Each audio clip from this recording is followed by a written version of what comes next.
Roman Reigns और Brock Lesnar के Monday night raw के सेगमेंट से डब्ल्यूडब्ल्यू को इतना ज्यादा फायदा हुआ है कि अब डब्ल्यूडब्ल्यू ने अलग अलग एंगल के साथ भी इनकी जो वीडियो है उसको निकालना शुरू किया। ये वाली वैसे रोमन रेंस के इंस्टाग्राम पेज पे आई है, जहां पे आप इस वाले एंगल से देख सकते हो, जहां पीछे रैंप नजर आ रहा है। और ये वाला एंगल दिख भी वैसे काफी अच्छा रहा है, क्योंकि यूजुअली हमको डब्ल्यूडब्ल्यू के कैमरा से जब देखने की आदत हो जाती है तो फिर वो ऐसा लगता है कि अच्छा, मतलब थोड़ा बेसिक सा वो लगता है। लेकिन जब वो ऊपर वाला शॉट लगा देते हैं, जैसे ये वाला भी अलग शॉट लगाया, और ये देख के मुझे वो रॉयल रंबल की याद आ रही है, जब एक टाइम पे वो उस जब रॉयल रंबल पे एंट्रेंस होती थी तो पीछे से हमको सुपरस्टार एंट्री मारते हुए भी दिखाई देता था। और मैं ऐसा क्यों कह रहा हूं कि डब्ल्यूडब्ल्यू को इससे बहुत ज्यादा फायदा हुआ है, उसी के बारे में बात करेंगे। और वेलकम है आपका वॉइस ऑफ रेसलिंग के एपिसोड नंबर 785 में। तो जिस फायदे की हम लोग बात कर रहे हैं वो फायदा ये है कि 36 घंटों के अंदर रोमन रेंस और ब्रॉक लेसनर जब आमने सामने आए थे, इसकी जो भी वीडियोस डब्ल्यूडब्ल्यू ने अपने डिजिटल प्लेटफॉर्म्स के ऊपर डाली हैं, इस पे 67 मिलियन से ऊपर व्यूज गए हैं। और मुझे याद नहीं आ रहा कि लास्ट टाइम मैंने आपको कब बताया था ऐसे कि यार इतने नंबर्स गए हैं, क्योंकि जैसे जब वो रेसलमेनिया 40 रोड टू रेसलमेनिया जब चल रहा था भाई, उस टाइम पे तो पता नहीं, ऐसा लग रहा था डब्ल्यूडब्ल्यू कुछ भी कर रही थी, उसके नंबर्स इस लेवल पे आ रहे थे। लेकिन अब बहुत टाइम के बाद जाके डब्ल्यूडब्ल्यू ने थोड़े अच्छे नंबर्स देखे हैं अपने सोशल मीडिया के ऊपर, और इसी वजह से विंस मैकमैन ने इतना ज्यादा हाईली रेट और बुक किया था इन दोनों ही सुपरस्टार्स को, क्योंकि उनको अच्छे से समझ थी इस बात की कि ये वो दो बंदे हैं जो कि मेरी कंपनी की नैया पार लगा सकते हैं। और शायद अब ये बात ट्रिपल एच को भी समझ में आ जानी चाहिए। और कहाँ गए वो सारे लोग जो कि एक टाइम पे बोल रहे थे कि यार ब्रॉक लेसनर की इस बिजनेस को क्या जरूरत है, ब्रॉक लेसनर कोई ड्रॉ नहीं है। मतलब हालत तो ये होती है कि लोग बोल जाते हैं कि रिया रिप्ली ज्यादा बेटर ड्रॉ है ब्रॉक लेसनर से। पता नहीं उन लोगों की जिंदगी में तो क्या ही होने वाला है। खैर, उस बारे में हम लोग बात नहीं करेंगे ज्यादा, पहले भी कर चुके हैं। बट बात करते हैं उस रिएक्शन की, जो कि एक अपसेट था मंडे नाइट रॉ से, जब मैगजीन ने जो है चैंपियनशिप जीत ली, उन्होंने बेकी लिंच को हरा दिया था। तो यहाँ पे बैक स्टेज से रिएक्शन भी है CM Punk and Riya replay का। और सही में अगर अगर लड़की इस वीडियो को देख रही है, तो अगर आपको आपके फ्यूचर में कोई हस्बैंड चाहिए तो वो कैसा होना चाहिए, वो बिल्कुल सीएम पंक के जैसा होना चाहिए। क्योंकि जितना ज्यादा सीएम, मतलब ऑब्वियसली हर कोई करता है, लेकिन जिस तरीके से सीएम पंक उसको एक्सप्रेस भी करते हैं भाई, वो बहुत ही अलग चीज है। जब भी अपनी वाइफ को देखते हैं, एक तो वापस भी आ गई ना, तो उससे ज्यादा खुशी की बात तो और सीएम पंक के लिए कुछ भी नहीं थी। और जब एजेली वापस भी नहीं आई थी तो कैसा था कि सीएम पंक ऐसा दिखाते थे कि जैसे कि हाँ उसका मन करेगा तो वो आ जाएगी। लेकिन अब वो क्लियर हो चुका है कि सीएम पंक ने बहुत बड़ा रोल प्ले किया है कि क्यों वापस से एजेली डब्ल्यूडब्ल्यू कंपनी में आई है। और एजेली की बात चल रही है भाई, तो पता नहीं एक ऐसा ग्राफिक मेरे सामने आ गया जो कि डेफिनेटली सीएम पंक तो नहीं देखना चाहेंगे। और यहाँ पे कैप्शन में लिखा है कि मामला बैक स्टेज थोड़ा सा ऑकवर्ड हो गया होगा। और यहाँ पे आप देख सकते हो वो सारे कारनामे जो कि पहले हमने एजे ली की स्टोरी लाइन में पहले देखे हुए हैं। और ये सारे के सारे नाम इस मंडे नाइट रॉ के एपिसोड में भी थे। फिर लोग यहीं पे नहीं रुके, फिर उसके बाद लोग कह रहे हैं लिस्ट तो बहुत लंबी है। उसके बाद अगले ट्वीट में मैं देख रहा हूँ जहाँ पे केन भी हैं, डैनियल ब्रायन भी हैं और हॉन्स वॉगल भी हैं। तो ये सब करके फिर एजे ली को मतलब अच्छा ये लगा कि ऐसा नहीं है कि बहुत ज़्यादा इसको कोई टारगेट किया जा रहा था, क्योंकि ऑब्वियसली वो एक स्टोरी लाइन थी।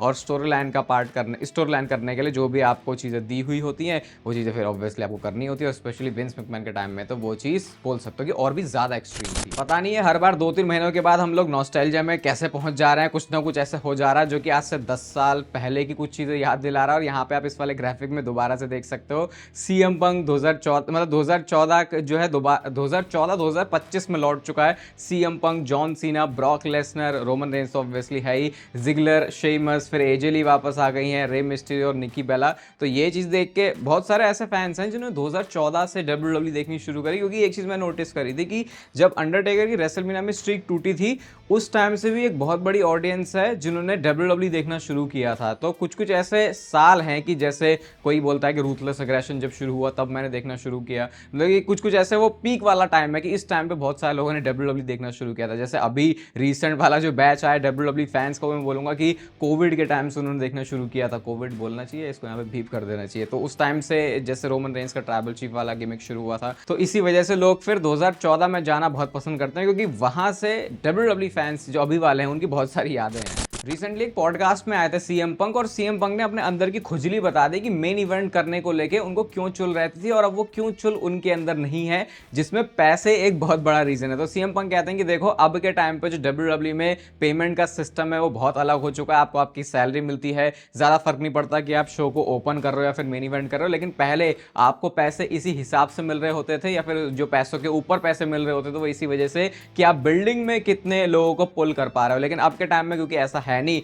आप चाहे शो के मेन इवेंट में हो या फिर ओपनर में हो, आपको एक जो पैसे हैं वो तो मिलने ही मिलने। इस वजह से वो कहते हैं कि अब मैं आराम से चिल हो जाता हूँ, अगर मेरा शो ओपन में भी है तो मुझे पता है कि मैं नहा धो के फिर उसके बाद मस्त अपना मैच जो भी है मेन इवेंट वाला उसको एंजॉय कर सकता हूँ। तो थोड़ा माहौल जो है रिलैक्स हो गया, और कहते हैं इसीलिए वो मेन इवेंट वाली चीज़ अब वैसे नहीं है जैसे कि वो पहले थी। तो देखो पैसे तो ऑब्वियसली एक बहुत बड़ा रोल इसमें प्ले करते ही हैं, बट सीएम पंक के नज़रिए से ऐसा लग रहा है कि वो थोड़ा ज़्यादा है। और वैसे अब तो बंदा जब वापस आया है तो जो जो चीज़ें उनको चाहिए थी वो चीज़ें उन्हें मिली है। तो इस समय सीएम पंक से ज़्यादा खुश बंदा कोई हो नहीं सकता। और जैसे कल वाली वीडियो में हम डिस्कस कर भी रहे थे, ये रोमन रेंस और सीएम पंक आमने सामने आया था। अब यहाँ पे आप देख सकते हो, यहाँ पे क्लियर हमको रोमन रेंस के हाथ में जो कंप्रेशन है, स्लीव में है कंप्रेशन है, मेडिकल कंप्रेशन इसे बोलते हैं, क्लियर है यहाँ पे कि कुछ ना कुछ तो माइनर सा इशू हुआ है रोमन रेंस को। मैं माइनर इसीलिए बोल रहा हूँ क्योंकि अगर ये कुछ मेजर होता तो सर्वाइवर सीरीज के इस वॉर गेम्स वाले मैच के लिए डब्ल्यूडब्ल्यूई रोमन रेंस को बुक ना करती। फिर यहाँ पे फिर से पता नहीं, मैं अपने ट्वीट्स में अपने ट्विटर की टाइमलाइन में इतना क्यों देख रहा हूँ कि अब लोग फिजिक के बारे में बहुत ज़्यादा बात कर रहे हैं कि अरे रोमन रेंस का आर्म बड़ा लग रहा है कि पंक का बड़ा लग रहा है, रोमन रेंस का आर्म इतना कैसे कंप्रेस हो गया। चलो, लोग तो इसके बारे में बात करते रहते हैं और बातें होनी भी चाहिए, क्योंकि डब्ल्यूडब्ल्यूई को चाहिए कि बस बातें होती रहे हमारे बारे में। और एक ऐसी ही बात सैम रॉबर्ट्स की तरफ से आई है, वही बंदा जो कि रॉ रिकैप में होता है डब्ल्यूडब्ल्यूई के शो से, यानी कि डब्ल्यूडब्ल्यूई का ऑफिशियल बंदा। उन्होंने रोमन रेंस के बारे में कुछ बोला जो मुझे लगता है वैसे तो यार किसी एनालिस्ट को बोलना चाहिए, या मतलब ये डब्ल्यूडब्ल्यूई का अगर फिगर बोलता तो मतलब कुछ है ये अलग चीज़। तो उन्होंने क्या बोला, वो ये कहते हैं कि रोमन रेंस जब से वापस आया, वही चीज़ उन्होंने मेंशन करी कि कैसे रोमन रेंस बहुत ज़्यादा टीवी पे अपेयर नहीं होते, कि वो पिटे वापस आए, उसके बाद 2 हफ्ते आए, उसके बाद फिर दोबारा से चले गए। तो यहाँ पे उन्होंने बोला कि अभी मोटिवेटेड रोमन रेंस नजर आ रहा है और ऐसा ही रोमन रेंस आना चाहिए। फिर वो यहाँ पे यही बोलते हैं कि जब से रोमन रेंस के पास से वो चैंपियनशिप गई है, हमें रोमन रेंस के कैरेक्टर को समझने का ही मौका नहीं मिला है कि ये रोमन रेंस क्या है, क्या इसमें चैंपियनशिप की भूख है, क्या ये रॉयल रंबल जीतने का प्लान कर रहा है, क्या इसको रेसलमेनिया मेन इवेंट करना और कैसे इसको वर्ल्ड चैंपियनशिप तक पहुंचना है।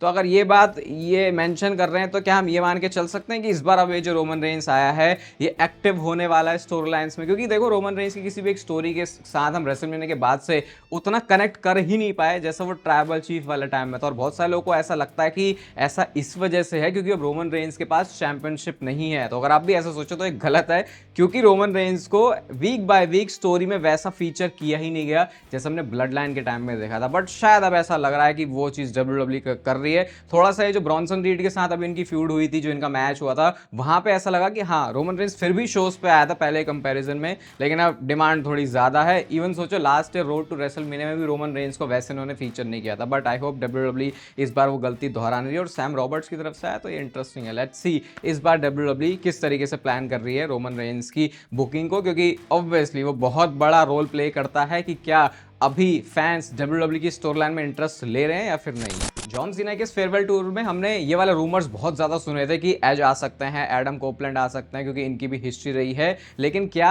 ये चीज़ डब्ल्यूडब्ल्यूई ने कभी प्लान करी थी या फिर क्या डब्ल्यूडब्ल्यूई इसको प्लान करने वाली है? तो टोनी खान एरियल हिलवानी के शो पर आते हैं। अगर आपको हिस्ट्री पता है टोनी खान और एरियल हिलवानी की, तो मतलब कि आपको बहुत कुछ पता है इस प्रोफेशनल रेसलिंग में बिल्कुल घुस के कि क्या सब चलता रहता है इन चीज़ों में। तो लेकिन अब दोबारा से वो आ गया तो वो फनी है बहुत ज़्यादा।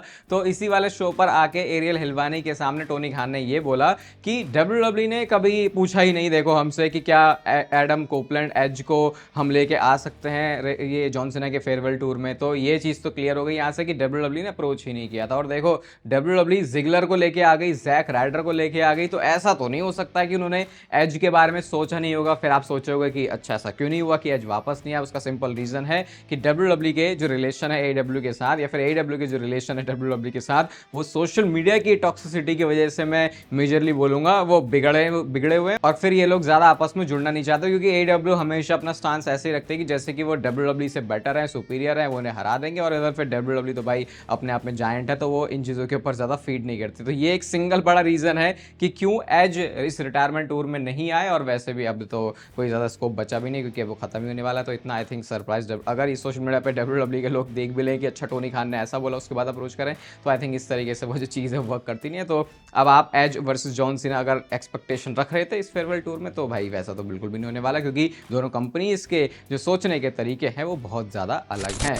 ऐसा लग रहा है कि WWE ने फाइनली अपनी दिमाग पे कुछ अपनी विचारधारा पे कुछ तो संशोधन किया है, और अब जो टिकट के प्राइसेस हैं भाई उन लोगों के लिए, मतलब ऑब्वियसली यूएसए में शो हो रहा है तो उनके लिए बहुत बढ़िया सीन हो गया। ये वाला ट्वीट देखो यहाँ पे, अब जो अगली स्मैकडाउन के लिए लोएस्ट प्राइस है टिकट का वो है $60, और ये नीचे आ गया काफ़ी अच्छा खासा, क्योंकि इससे पहले तो जो नंबर्स है वो इससे डबल ही मान लो आप, और ये सबसे सस्ती टिकट की बात हो रही है। उसके बाद फिर जो मंडे नाइट रॉ का एपिसोड है अगला वाला 24 नवंबर का, वहाँ पे भी जो टिकट्स हैं वो सिर्फ $45 की ही है। तो ये अच्छी बात है अब देखो फैंस के लिए। अभी रिसेंटली इसी वाले एरियल हलवानी के शो पर टोनी खान ने ये भी बोला था कि देखो हमें अब टोनी खान को क्या है कि जो भी चीज़ WWE के बारे में नेगेटिव उसमें आ गई सोशल मीडिया पे नेगेटिव तरीके से, अब उसमें हम कैसे अच्छा अपने आप को दिखा सकते हैं। तो इसी टाइम पर उन्होंने ये भी बोला कि देखो हमारी जो प्रायोरिटी है वो फैमिलीज ही रहती है, और हम हमेशा इसको ऐसे ही रखने वाले हैं, अनलाइक WWE जिन्होंने अपने प्राइस पे बढ़ा के रखे हुए। तो ऐसे चीज़ों के ऊपर कैपिटलाइज करना टोनी खान अच्छी तरीके से जानते हैं, जो कि अच्छी बात भी है, क्योंकि मतलब आप बिजनेस में हो तो फिर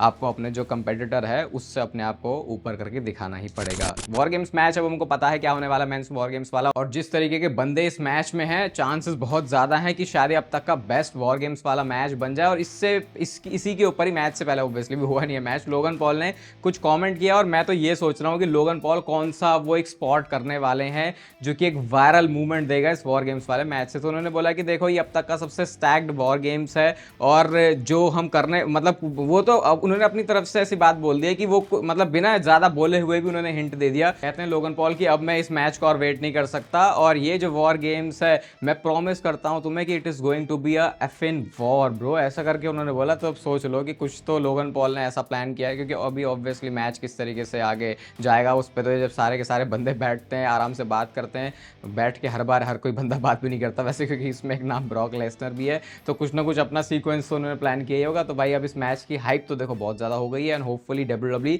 इसके ऊपर डिलीवर करके भी दे। और इस मैच में क्या सीन सपाटा होगा उसके बारे में आएंगे, लेकिन पहले मैं रॉक के बारे में एक छोटी सी चीज़ आपको बता देता हूँ। ये आप फोटो देख सकते हो जुमानजी 3, अगर जुमानजी ही इसको सही से प्रोनाउंस करते हैं, और हाँ ये उन मूवीज़ में से एक है जिसको मैंने देखा है, तो ये फर्स्ट लुक इसका आया। और यहाँ पे अगर आप रॉक को देखोगे भाई, तो कुछ टाइम पहले जो रॉक स्लिम नज़र आ रहे थे, मैंने आपसे बोला था भाई ये बंदों के लिए, इन बड़े बड़े एथलीट्स के लिए, इन बड़े बड़े सुपरस्टार सेलिब्रिटी फिगर्स के लिए बहुत आसान काम होता है अपने आप को स्लिम करना और उसके बाद मसल मास साइज गेन करना। और वैसे भी रॉक तो इतने सालों के कलाकार आदमी हैं ही, तो उनको पता है चीज़ें कैसे वर्क करती हैं। अब जो कुछ टाइम में हो रहा था ना कि अरे रॉक अब पतला हो गया, रॉक पहले वाला नहीं रहा, अब यहाँ पे आप उन्हें देख सकते हो जुमानजी 3 के फर्स्ट लुक में वो कैसे नजर आ रहा है। ये वाली वो पहली वाली ये मूवी मैंने देखी थी, और शायद हो सकता है कि मैं प्लान कर रहा हूँ कि रॉक की कोई मूवी देखूँ। वो कौन सी थी मूवी इससे पहले, स्मैशिंग मशीन, वो तो आई भी नहीं शायद इंडिया में। अब बात करते हैं men's survivor series war games match के बारे में, जो कि आप बोल सकते हो सबसे बड़ी अट्रैक्शन होने वाला है इस साल के सर्वाइवर सीरीज का। लेकिन इस मैच में